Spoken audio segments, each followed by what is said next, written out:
Hey folks, Allison here. Merry Christmas and Happy New Year to all of you.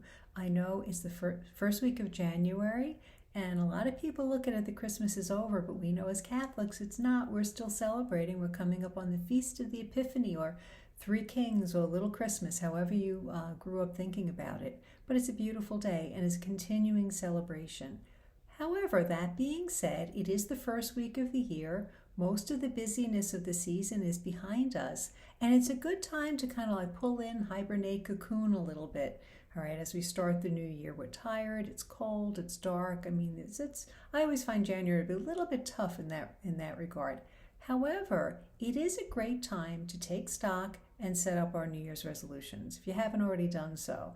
Now, some of you may be discouraged. You don't want to do New Year's resolutions because you've done them in the past, and by February, they've gone by the wayside and you already feel like you failed, right? And it's very upsetting. But I will tell you this, when we write things down and we create new habits, we might have to write it down and put it on our calendar as a reminder every day. We may need to put something on our bathroom mirror. Things to kind of create new habits. If it's a simple thing that you're trying to accomplish, let's say 10 minutes of scripture reading every day. I want to start really doing my spiritual reading. Things like that, if we anchor a new habit to an old habit, we're going to have much more success in accomplishing it. But I think there's something more that I think, we're going through very difficult times in this world.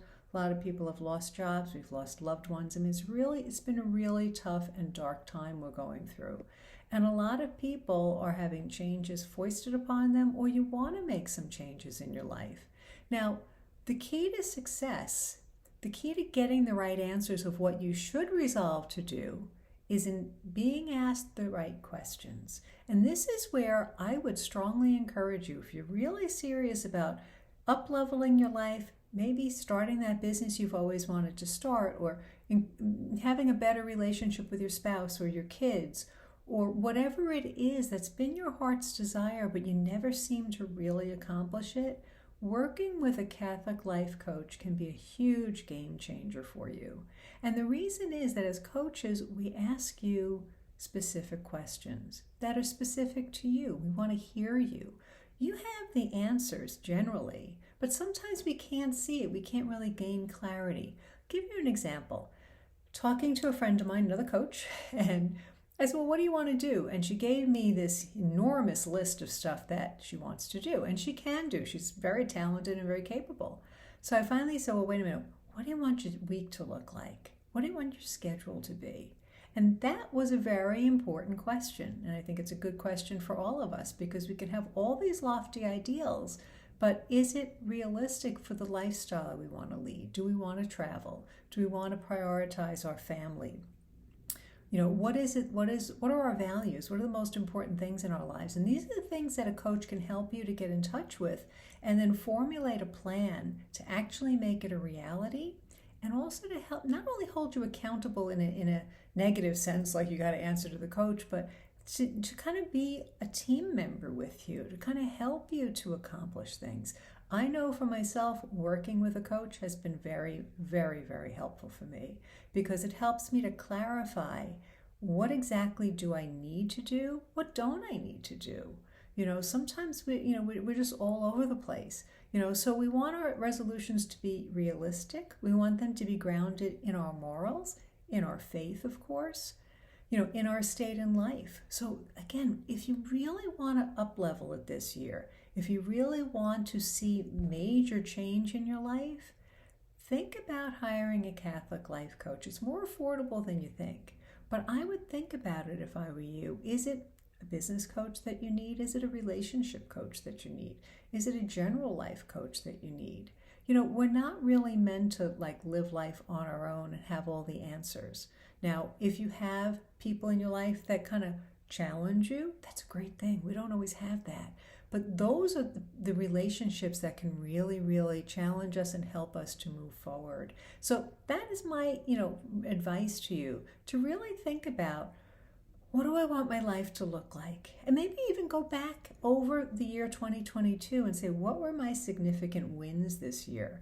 Now, sometimes we don't ask that question, so we might feel like I didn't really accomplish anything. But if you look back, you might find that, wow, I made some big changes here, or I made some big accomplishments here, or maybe I just overcame a particular vice this year. Those are all really important things. But I think that as we start this new year, to really be more deliberate about what you're resolving to do, set up a game plan. And this is again where a coach can help you to really start a game plan, actionable steps, small steps that can bring big results.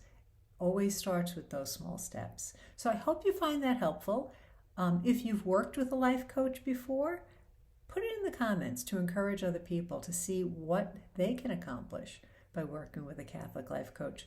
Obviously, CatholicLifeCoaches.com, we have amazing people listed there. And there are some emerging coaches also that might be a little more affordable if you're just starting out, if you really don't have a big budget to work with. But it really isn't that expensive when you look at the results that you can get. So I hope you find that helpful. Just to clarify, the difference between counseling and coaching. Counseling is when we're really trying to work through serious problems, mood problems, mental health issues, maybe severe family problems. We're not going to be able to really work with a coach until, kind of the basics are in place and that we can then start moving forward. All right. So if you find that year after year, you've got the same kind of depression or anxiety or relationship problems, you might want to reach out to a Catholic therapist first around CatholicTherapist.com. Amazing people listed there. Hope you find that helpful. I truly wish you a wonderful new year. Let's make this a really good one for you, for your families, and for God, all right? Let's just really bring him into our lives in a very powerful way this year, because that will reverberate with everybody around you. So hope you find that helpful. God bless you and Happy New Year.